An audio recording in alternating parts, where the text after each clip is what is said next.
So I thought today I'd make a video I'm making some SIBO yogurt for the first time in ages.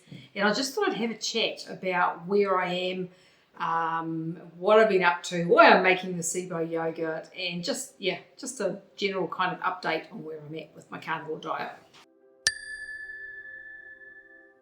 Hi there, my name is Sue. Welcome to my channel if you've not been here before. I've been eating a carnivore diet for about 2.5 years.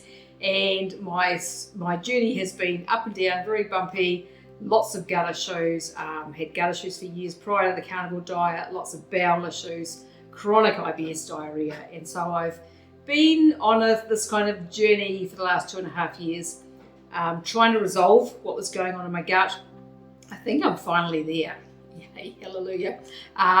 But today I'm just I'm not going to go into a whole lot of detail about that. I'm just kind of having a bit of a chat, and whatever comes up will come up. So today, as you can see, if you've been here before, I'm in a new house. So we moved house last weekend, and we've actually moved twice in the last 12 months. So if you know how stressful moving is, it's quite stressful. Now, the house that we were in prior, we'd been in for 5.5 years. Then our landlord decided they were going to sell, so we had to move out. We moved into another house, which wasn't an ideal house, but it was what we could find. You know, the rental market here in New Zealand was really tight. We live in a small town here in New Zealand, and there wasn't a whole lot of options, and so we moved into that house.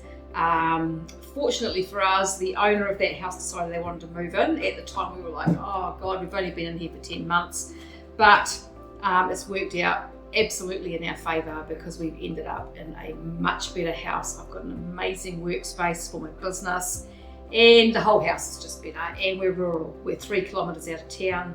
Our neighbours are calves at the moment, and they're absolutely gorgeous. I'll pop a video in here.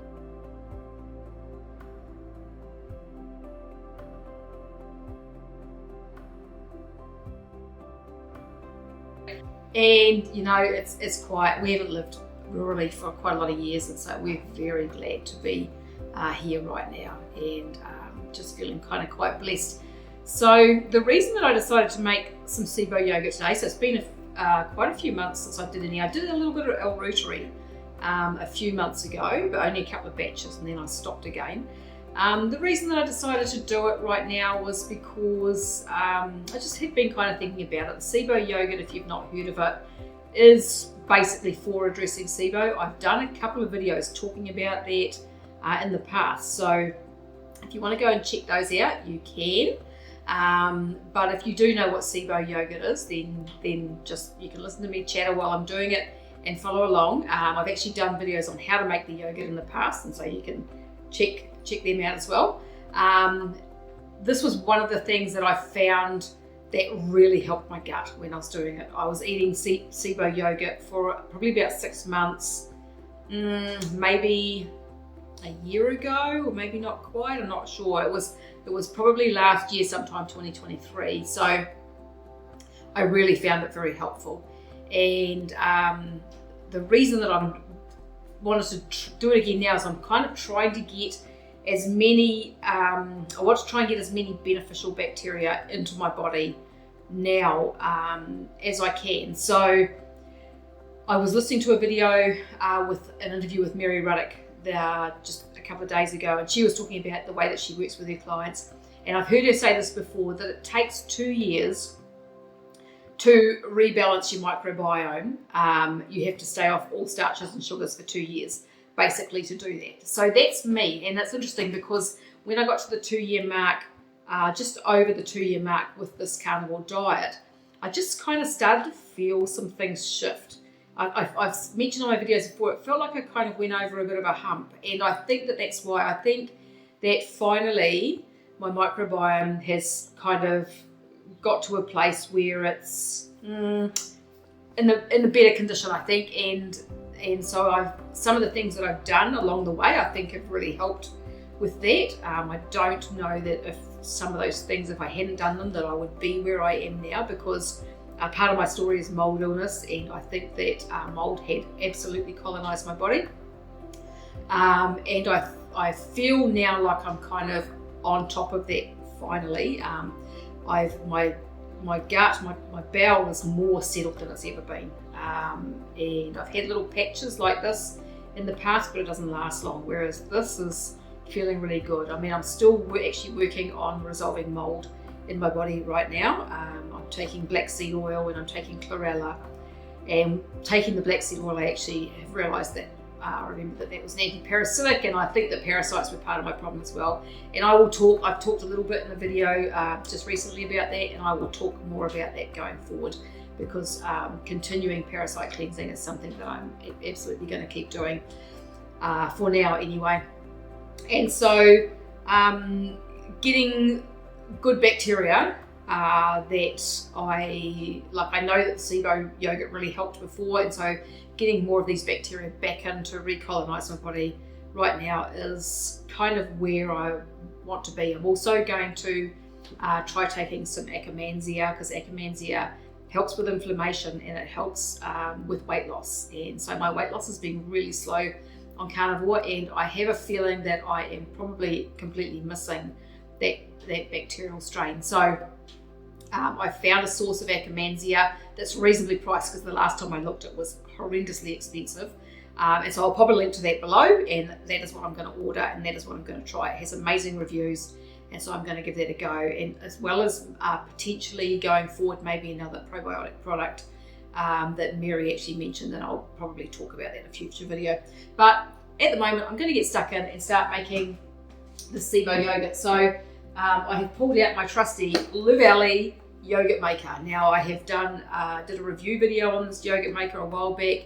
It's absolutely amazing. I have a link to the yogurt maker below my video as well. If you're looking for a yogurt maker for doing SIBO yogurt, or any kind of SIBO, any kind of yogurt, or even potentially other fermented foods, this is great because it has a very variable temperature. So it goes between 0 or 1 degree and about 50 degrees Celsius, I think, from memory. Don't quote me on that, because I haven't looked at it to do this video, so I can't quite remember.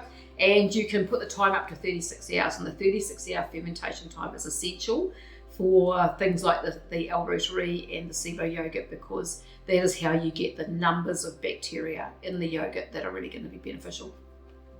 So I have my yogurt maker. I have pulled out some of my trusty whey. So this is some SIBO yogurt whey that I have kept in the freezer. So it'll keep in the freezer for 12 months at least, and still be good to go. So hopefully this is going to be absolutely smack on. I'm not sure how long it's been in there for, but I don't think it wouldn't be 12 months at this stage.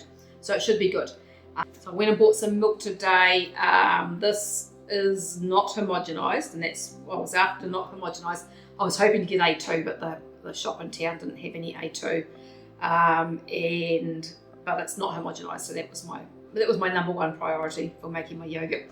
So what I'm going to do, so in my past videos I have heated my yogurt, because I was making my yogurt from raw milk, so I was heating it and keeping it at temperature for about 20 minutes.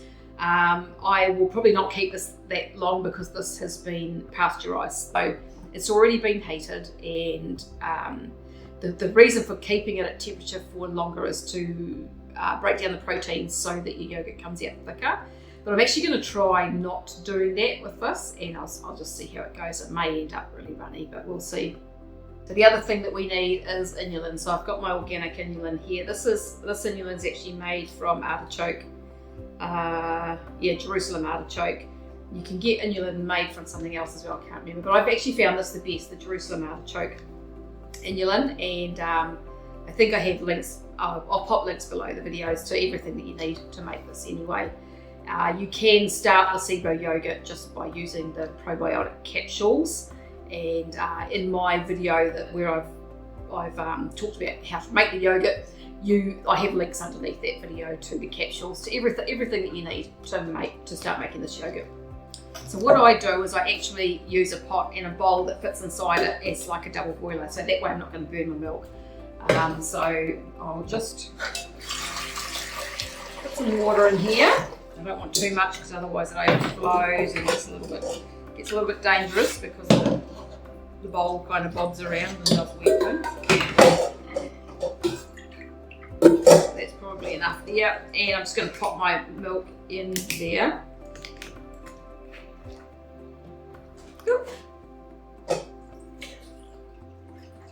And definitely not Jersey milk. It hasn't got anywhere near as much cream on it as the Jersey milk has.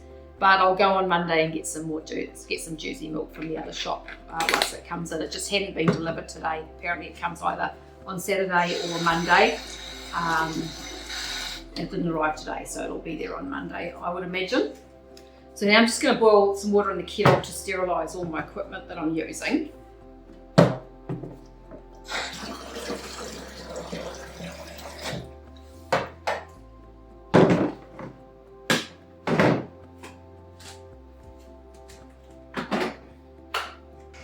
I've got my trusty cheese thermometer here. That's how I monitor my temperature on my milk. So if you're going to do this, you need a thermometer. And I just have a cup and I put my measuring spoons, a measuring spoon and another spoon in there to use, and I sterilise those as well.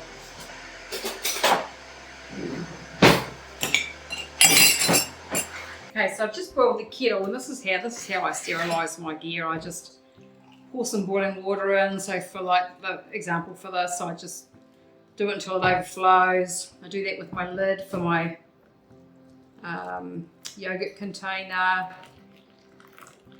And I just do that on the bench so that it's easy to empty out once I'm done.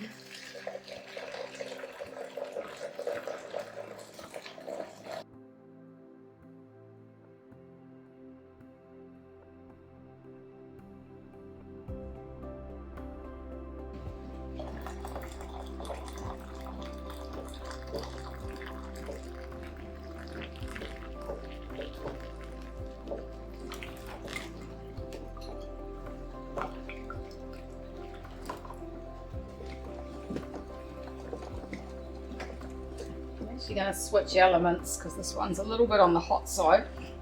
So I just switched elements on the stove to the other side because for some reason that front element just doesn't seem to cool down. It doesn't matter where I put it, it's still really hot. So yeah, as you can see, I'm sterilising all my gear just with some boiling water, and that does the job perfectly. And I'm just going to let my milk come to temperature, and then I might just keep it there for a few minutes, but not as long as I usually do. So what else did I want to talk about? So as I said, we moved house last weekend, and it's the second time in 12 months. Now, when we moved last year, let me back up. When I started on the carnivore diet, I had completely lost all my fitness. I'd lost all my muscle. I was feeling very weak. I'd have trouble getting off the floor. If I was on the floor, to get back up again was a mission. I was saying to my husband, just the other night, I had a bath the first day that we were in here because, you know, it was just kind of sore and achy after moving and carrying stuff because, I mean, we moved ourselves. We don't get removalists, and we had some help, but we moved ourselves. And so when I was getting out of the bath, I said to hubby, you know, like, I remember having a bath in the other house, not the last one, the one before, probably before I started on the carnivore diet, and when we moved in there, and I wasn't even sure if I was going to be able to get out of the bath because I couldn't get myself up. I was too heavy and too weak to push myself up, and I see that with my clients, and that is not a place that I want to be. You know, that I see elderly clients that come to me who struggle to get on and off my treatment table because they can't hold their own body weight, they can't push themselves up, they can't hold themselves to get down. I mean, some of them are kind of like fish out of water, you know, they go to get on the table and they just flop, you know, and just hope for the best because they've got no strength to hold themselves. And I don't want to be like that, you know. I'm 60 years old, and this was when I was young, you know, this was probably, I don't know, 3 or 4 years ago, and I was heading down that path. I was in my mid-50s, and I was just like, I cannot let this happen to myself, because once, you know, there's a point where you get to a place where it's really hard to return, and I didn't want to get there. And so that was why I ended up trying the carnivore diet, because I was just desperate. There was so much going on with my health, and I was really worried, and it didn't matter what I tried, nothing worked. And then I switched to this bloody crazy meat diet, and within the first couple of weeks there was just changes, and then the changes kept happening, and that's why I'm still here. And so when we moved last year, so we basically had the same situation last year as we did this year, right? So there was myself and my husband, there was my son and my daughter-in-law, and then we had a female friend and a male friend, and that was who was moving us. And last year, when we moved, it took hubby and I both a good 2 weeks to recover from that. We were so tired because it's not just the moving, it's the unpacking and the putting everything away and the whole stress of the whole thing, the packing prior, it's just the whole thing. And this time we moved, we had the same gear, we hadn't got rid of anything, we had all the same furniture and everything that needed to be moved, but it was so much easier. And we're still, I'm still a little bit sore, today. I haven't done any purposeful exercise because I had been putting up daily shorts because I'd set myself a goal to kind of change this body and get some weight off and get myself back fitter and stronger. So I've been doing exercise every day, just some aerobics or a bit of yoga or whatever, but just something. But I stopped that the day before we started shifting, and I haven't got back to it yet, but I will in the next few days once I really feel like my body's kind of recovered. And the whole shifting was enough exercise. But this time we're both so much better, even though we've been sick. I mean, I got sick the day before we were moving as well with some kind of head coldy, flu-y thing, and now hubby's got it. And so I was sick while we were moving, headache, sore throat, and it's still, like we have just recovered so much better, and yet we're a year older, and so that's just, when we kind of look back, we kind of, okay, so this is really working. Things are changing, and it might not be changing super fast like it does for some people, but things are changing and we are getting a lot stronger, fitter, healthier, and just our age is reversing. I mean, I definitely feel like my age is reversing. Even looking at my photographs, I can see that my age is reversing with this way of eating from where I was 2.5 years ago. And so, the whole moving, having to do that has been a blessing, not only ending up in a better house and, with a better kitchen to do this sort of thing in, but the making us realise how kind of far we've come in the last, because it's only been 10 months since we moved the last time, has made us realise how far we've actually come. So I'm just going to check my milk. So my milk is just about there. It needs to get up to 82 degrees Celsius, above 82 degrees Celsius, or above 180 degrees Fahrenheit. So you're basically scalding the milk. It's just bringing it almost to the point where it'll boil, and if you leave it, it'll boil over. But having it in the double boiler kind of stops that from happening. I mean, if I had that straight in the pot, I wouldn't be standing here talking to you right now. I would be there watching it, because, if it gets too hot, it's going to boil all over the sink. And so you want to kind of, the double boiler works really well because you can literally scald the bottom if you've got it in a pot, and let it get too hot. So once it gets to the 82 degrees, then I'll probably put the timer on for about 5 minutes and leave it there and just see how that turns out. Because as I said, the other times I've made it, I've always been leaving it for like 20 minutes to get that change in the protein. So I just want to try it and see what it's like. Part of the reason for making the yogurt as well this time is we want to actually try using the whey on our skin. So I've been getting these kind of spots. You'll probably see in this video. I've got a bit of a rashy, it's like pimples, it's kind of an acne kind of thing. I'm not sure whether it's oxalate, whether it's hormonal, or whether it's something in my diet that's still kind of causing this. It comes and goes. And hubby has issues with his skin as well, which are gradually improving. He's always had funny skin, and he has like broken capillaries on his nose, and his skin on his nose had got so bad that he couldn't really wash it with anything. Like, he couldn't use a cloth or anything on it, or a towel, because he would just take the skin off. That's how bad the skin was on his nose. And that's definitely improving. And he has all these kind of dry, rough patches, up on his face and on the side of his face, and just funky things that he's had going on his skin for a very long time and that were getting worse. They seem to be gradually reversing. Now, he's not eating a carnivore diet as such. He eats a meat-based diet, I guess, but he also has sourdough bread that we ferment for 72 hours, so it reduces the gluten content down to just about nothing. So he has that. He has a little bit of honey. He was eating fruit every day, but he's stopped doing that. So we've got him off the fruit at the moment, and but he's still having the bread. And you know, the bread is something that he's just not ready to give up right now. So whether that's contributing to his skin issues, I don't know, slowing things down potentially, but he's still getting healing, and things are still changing for him. So he's happy, and if he's happy, I'm happy. So, but we want to try the whey from the yogurt on our skin, because the whole microbiome thing, the microbiome underpins everything. And if your microbiome isn't right, then you are not going to get the health that you may be looking for. And I think that a lot of us are missing different species.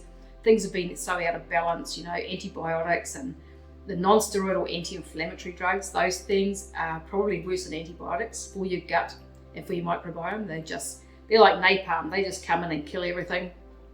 Mind you, most of them, especially the newer generation antibiotics, do that as well.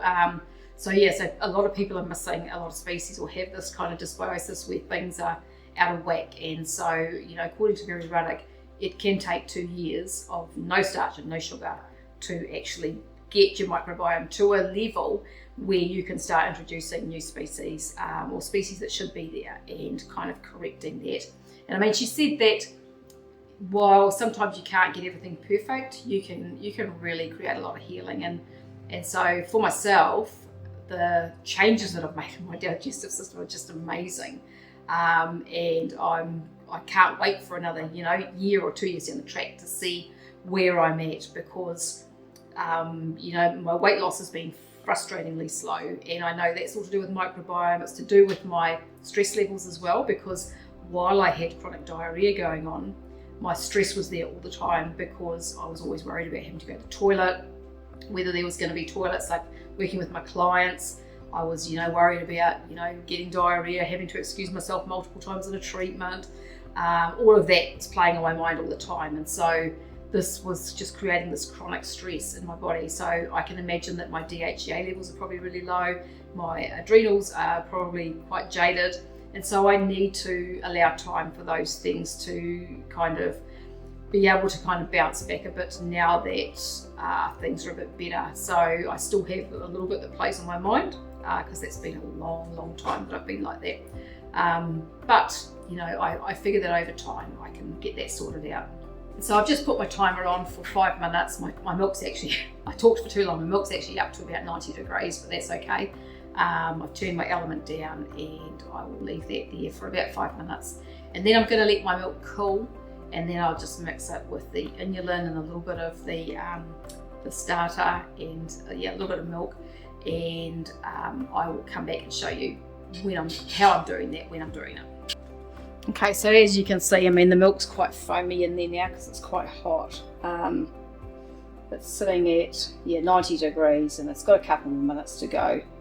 I'm a bit disappointed in the amount of cream in this milk. It's not very creamy compared to the Jersey milk, but I'll go and get some Jersey milk, some A2, on Monday when it comes in to our little health shop here in town. And I think in future I'll probably stick with my raw milk, because I think that that's actually a better quality milk, and it has a really good amount of cream on it. Okay, so I've emptied the boiling water out of these two to let them cool down. And what I do with this when I have take it off the heat is I actually just fill the sink up with cold water and pop it in there to cool it down fast. I mean, you can just let it cool down at you know, in its own time, but I'm always in a bit of a hurry. So I just put some cold water in the sink, and then I move the tap out of the way so it's not going to drip into my milk.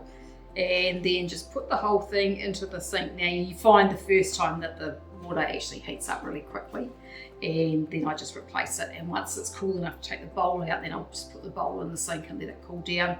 And I want to cool it down to about 37 to 40 degrees max, so that it's kind of body temperature. And then I know that I can safely combine it with my bacteria, because if you put it into the bacteria too hot, you will kill them. It needs to pretty much be at around that 37, 38 degrees. One of the blessings about moving into this house is that we have water. I think the water comes from, I think it's, from what we understand, it's coming from the town. It's the town supply, but before it gets treated. So we have a filter on this house and a UV thing on the filter as well. So my understanding is that the UV kills like bacteria and parasites and things, which is brilliant. And it means that we've got no chlorine in the water. So there's no chlorine.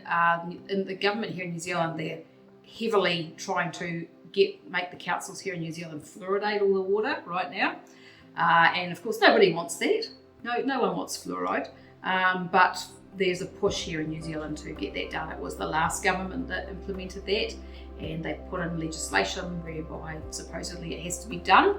But there are councils and people that are fighting that fight, and I'm pretty sure that they will win, because there's a court case just happened in the United States where the judge has sided with the fluoride is dangerous side of things, and they have shown that fluoride is dangerous for adults and humans and children in utero, so babies in utero. So apparently when fluoride levels in a mother's body reach a certain amount, it reduces the IQ of the child and causes all sorts of problems. So that may not be apparent, but you don't know what your child was going to be like if you've been in a fluoridated water supply. I mean, that was me when I had at least my son. I'm not sure about my daughter, but when I had my son, I was living in a place where there was fluoride in the water, and has been since the 1950s. And so he was subjected to fluoride while I was pregnant with him, and that really pees me off. So, but here we don't have to worry about chlorine or fluoride, because we have a clean water supply coming into the house that hasn't been touched by council, which is absolutely fantastic. So I'm going to let that cool down, and then I'm going to come back and combine that with my bacteria, with my whey this is whey from a prior batch, as I said, that I've had in the freezer. So what I do with those is I just take the whey and I put them into like muffin trays and freeze them, and then pop them in a bag. Supposed to put the date on them, but I hadn't. But yeah, ideally put the date on so you know when they're from, and then you can defrost them and use them to make further batches, or you can just use some of your prior batches, which is what I do when I'm making it continuously. So yeah, so as I was saying, we are really happy with the changes in our bodies so far. I mean, I'm 60, hubby's 66 now, he's just turned 66. And so we're really happy with the changes that have happened on this way of eating. I've spoken in other videos about how it has absolutely blown my mind. It blew my mind right at the get-go with the changes that I experienced when I started on Carnivore, and just the fact that I started getting stronger without even exercising. I was putting muscle on my arms, I could see it without doing anything. And I'm like 58 years old at the time, and I'm gaining muscle without exercising. That blew my mind. And so even though my weight loss has been really slow, I'm still more than happy, and I understand why my weight loss is slow. I understand there's a lot of healing still to do in my body. There's still things that are going on, this whole gut health thing, and also the stress, as I said, the stress of having the chronic diarrhea and everything it's been years and years like that. And so, that's just one of those things. And so, if you are on the carnivore diet, you're just watching my video and you've got some health issues going on that aren't resolving, if you're not losing weight or whatever, just know that you're on the right track. That's the thing. It's like, especially initially, you've got to let your body heal. You've got to get things functioning in a better way in your body, and that can take time, especially if you're older, or if you've had chronic health issues. I mean, it's like me. I've had health issues most of my life, even as a child, and then as I got older it got worse, and then between stress and mold exposure and putting myself on a vegan diet and vegetarian diet, I mean, I didn't do myself any favors with that. At the time I thought I was, but now I know what a mistake it was. But that was my journey, and I think that my journey, for all of us, our journeys are perfect. For me, it's been this huge learning kind of journey where I've come to so many realizations over time that I think part of that is my ability to share what I've done and where I've been is hopefully helping other people. I get people in the comments who thank me for helping them. So I'm doing something that's worthwhile, I think, and that's what I feel. It's my carnivore journey. I mean, my videos I've made on here, some of them are bloody embarrassing. Some of the stuff that I've spoken about and the stuff that's been going on in my body has been kind of mind-blowing and just embarrassing, but I try and share my journey as honestly as I can, because I know that there are other people out there who are going through the same stuff, and some people their stuff is worse. And like, I'm starting to actually realize how many people have these bowel issues, especially women, because I've got clients now telling me, it's interesting, since I've really feel like I've resolved mine, I've seemed to have more and more female clients talking to me about their bowel issues. And some of them are in the same boat that I was in, where they're having trouble controlling their bowel. And, that, especially for a woman, is just devastating. It is so embarrassing and so stressful to be worried that, you might not be able to hang on. You've got to wear pads or whatever to be able to feel remotely safe-ish. But how safe are you ever with any kind of bowel incontinence? It's if it's coming out, people around you are probably going to know, eventually. And so it's really disconcerting, really stressful, and really embarrassing. And yes, I'm having more and more of my clients who are telling me that they've got this stuff going on, not because I'm speaking to them about it, they're just telling me. And so I talk to some of my clients if I think they might be open about the carnivore diet. Some people just think it's crazy, but planting those seeds then gives people something eventually to go to. When the things that they're doing don't work, then they might be, oh, that's right, Sue talked about that crazy meat carnivore diet thing. Maybe I should look into that. And so that's my role, I think, is to help. To share my journey so that you know that you're not the only one, because it can really feel like you're the only one, and far out, I know that. And to just plant those seeds, just planting seeds so that people who are having similar issues eventually have something that might twig in their brain, and they'll go and have a look. I've actually got a group on locals. I meant to put this at the beginning of the video. I've actually got a group on locals that I set up for anyone on carnivore or keto, or anyone who wants any kind of support or help. I thought I'd create a place where we can help each other. But I set it up specifically for people who are in a similar boat to myself, where they're on the carnivore diet, and they're struggling to find help, because I kind of figure if we've got a few of us in there, or hopefully eventually a lot of us in there who have been through some of this stuff, we can provide support, we can provide suggestions on what to do, what to try, because not everyone has the financial resources to go and hire someone to help them. Someone, a nutritionist or a functional medicine practitioner or whatever. And even if they do, trying to find someone who's good, who actually knows what they're doing and is able to help them, can be a real challenge. I mean, there are people who spend thousands of dollars going to people who are qualified and still don't get any results. And I think, my thing is, even if I had unlimited financial resources, I would still mostly rely on myself, because in the past, when I've put my health in someone else's hands, it's suffered. And there's just, the self-responsibility, the learning that we need to do is invaluable.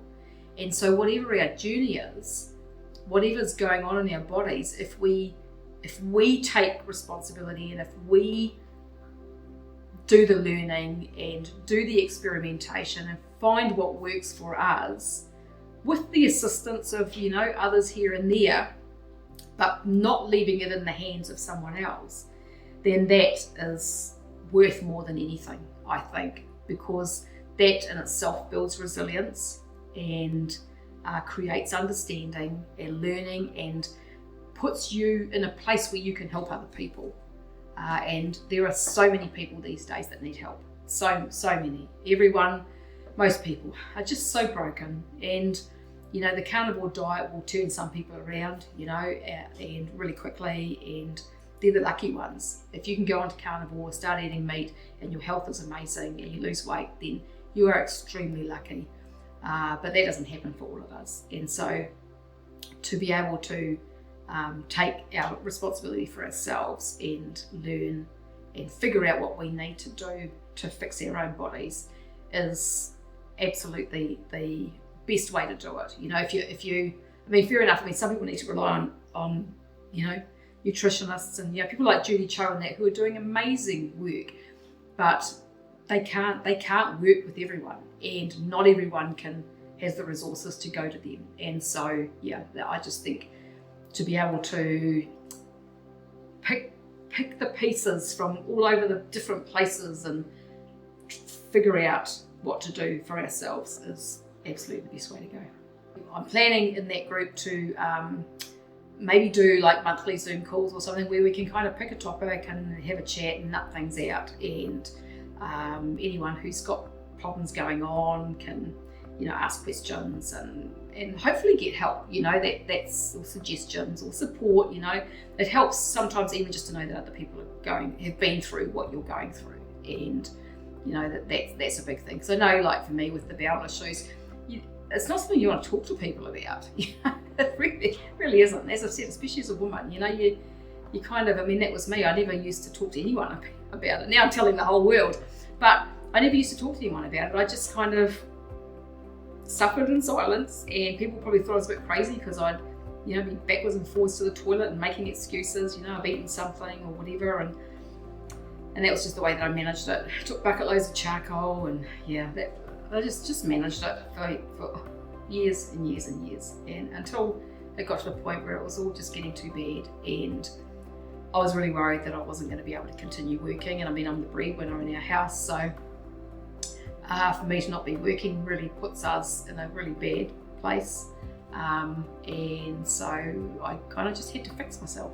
and so that's where I am with all of this, and feeling very grateful to have been open enough to try it, and that I'm really finding good healing.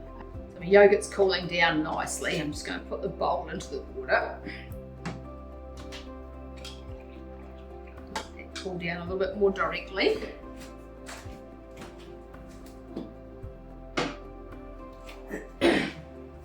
Just let that cool down a little bit more quickly, hopefully. It's down to 60 degrees. I'm going to make some carnivore bread, I think, today as well. So that's basically a whole egg bread is what I call it, and it's made from eggs and gelatin and milk powder. So I haven't made it for ages, so I'm going to make some of that, and I'll do a video showing how I make that as well.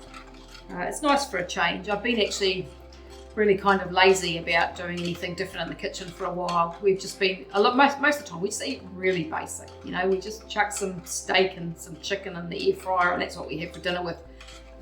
Sometimes I have cheese, sometimes I don't. I have a little bit of fermented veg sometimes I don't.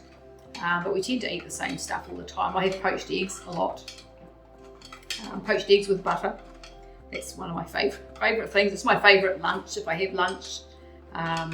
It's my favourite.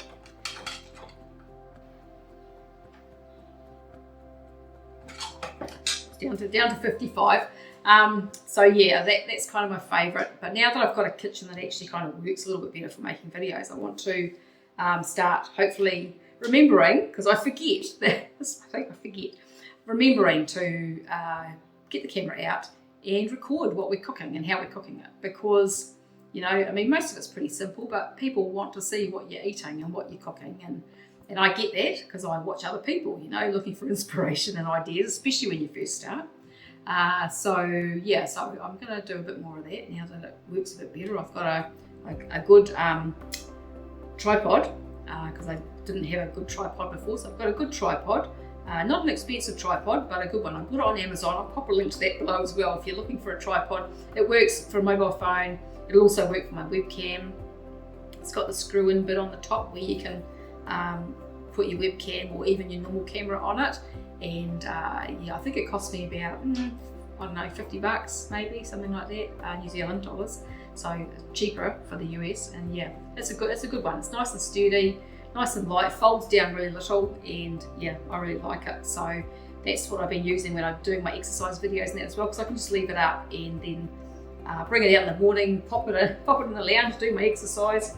I use my software to turn it into a short and then upload it to YouTube. I've got really pretty good at doing that. So that's all good. The software that I use for my videos to edit them, what is that called? I can't actually think what it's called. But I'll put a link to that below as well. So if you're looking for software to edit videos, I'll put that below. The other thing that I was going to say in this video too is that I'm actually looking for people to interview. So if you are on a carnivore diet or ketovore diet, or you have a story to tell and you'd like to come on my channel and have me interview you, I mean, it could be just 20 minutes, half an hour, it could be an hour, just depending on what you've got to say. Email me, sue@meetmydiet, MEAT, mydiet.com. I'll pop the link here, and we can arrange a time and do that, because I'd like to start interviewing some people. I'll just turn some lights on. It's starting to get a little bit dark. It's what time is it? It is 5:45, and we've got daylight savings starting tonight, so we'll have an extra hour of daylight tomorrow and darker mornings. That's the one thing I don't like about it, is the darker mornings, but daylight savings always feels like the beginning of summer, like summer's actually starting. So I'm quite excited by that prospect, because I'm really ready for some sunshine and warmer weather. It's been quite a cold winter here in New Zealand, where we are anyway, in the Waikato. And I love summer. I love the warmth and love the sunshine. And this house that we've just moved into has got 2 amazing decks that we can sunbathe on. So I'm so looking forward to that. So that is just about done. So I'm going to put my inulin in here. So the inulin, we want 2 tablespoons of inulin per litre of milk. So I'm just going to make sure that that is dry. Yep. That's why I always turn and I sit it on top of the cup so that it dries out before I have to use it. So I'm going to go 1, 2,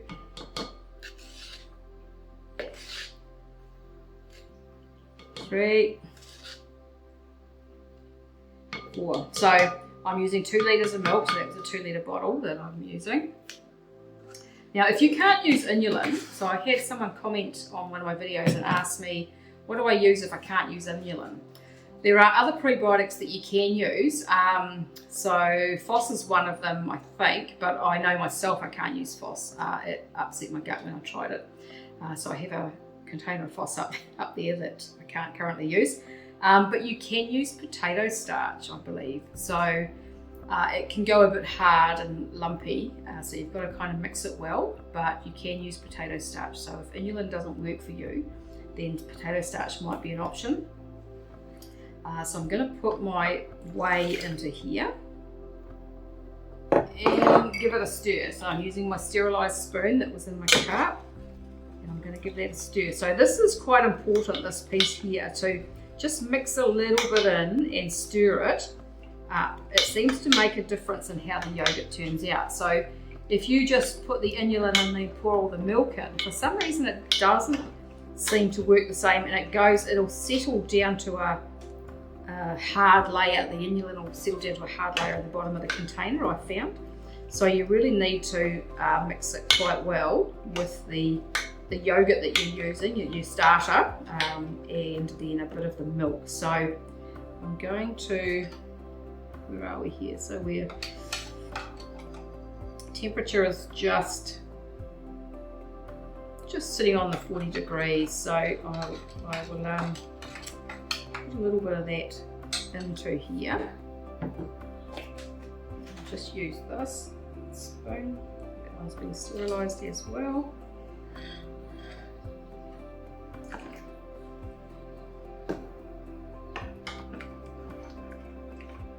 Just give it a bit of a stir. So it's basically making a bit of a slurry in the bottom. And that's where you want to make sure that that inulin is mixed up really well with that little bit of liquid that you've got in there. helps to create a better product in the end. Still just a little bit too hot.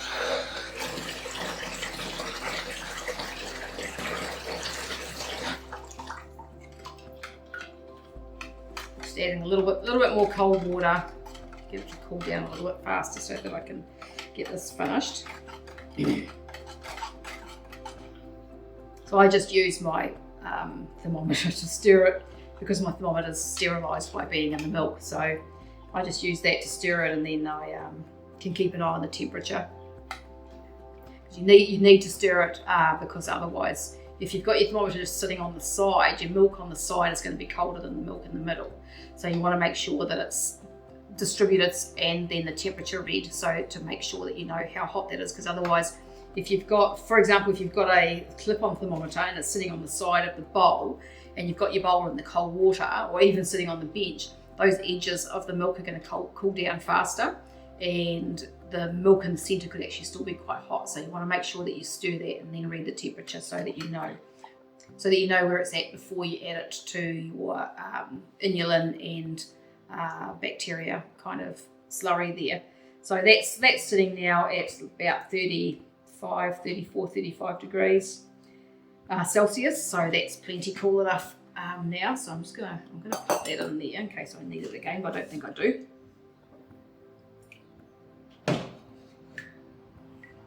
And then I'm just going to pour my milk into the container.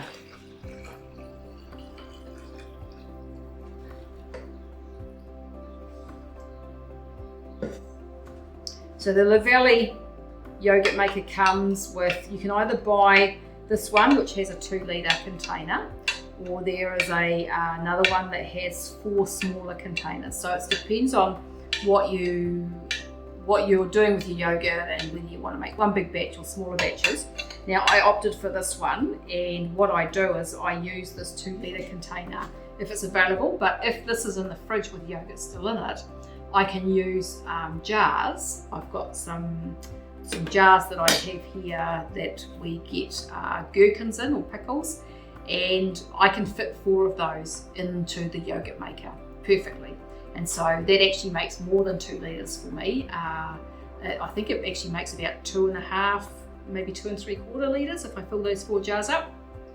So it actually makes more yogurt. So my suggestion would be to do the same, to buy this one with the 2 litre jar, and then get some jars or containers of some sort that will fit, that you can fit 4 of them in there.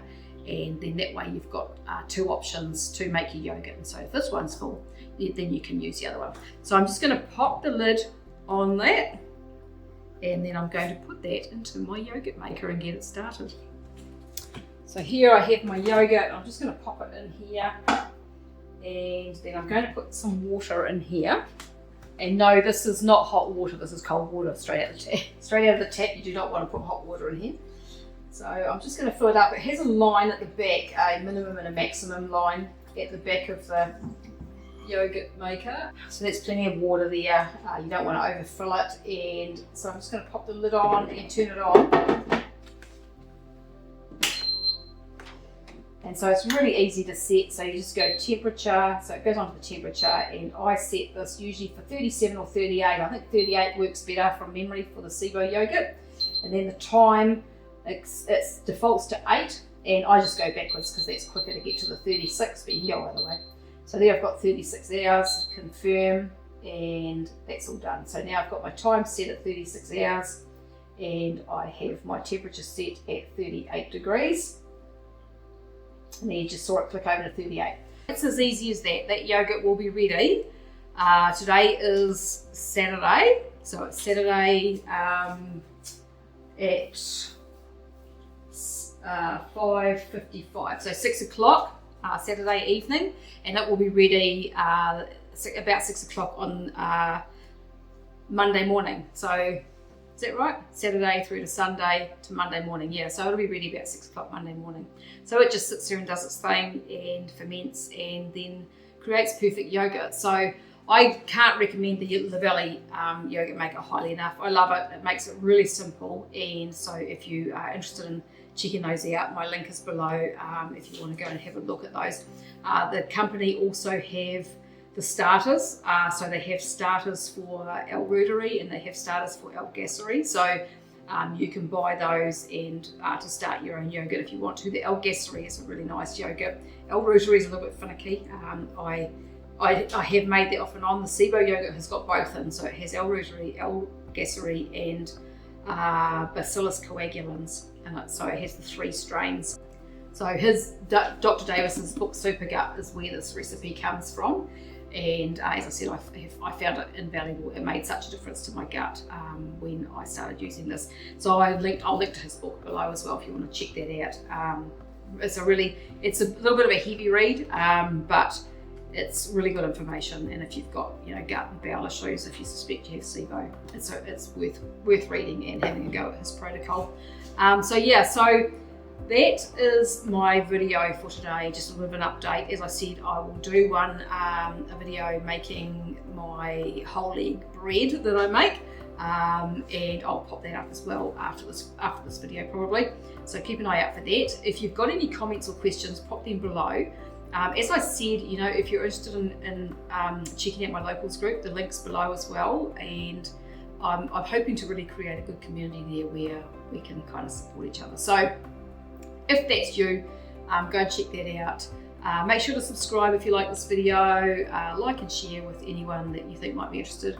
I thank you very much for watching, and I will talk to you again another day. Goodbye for now.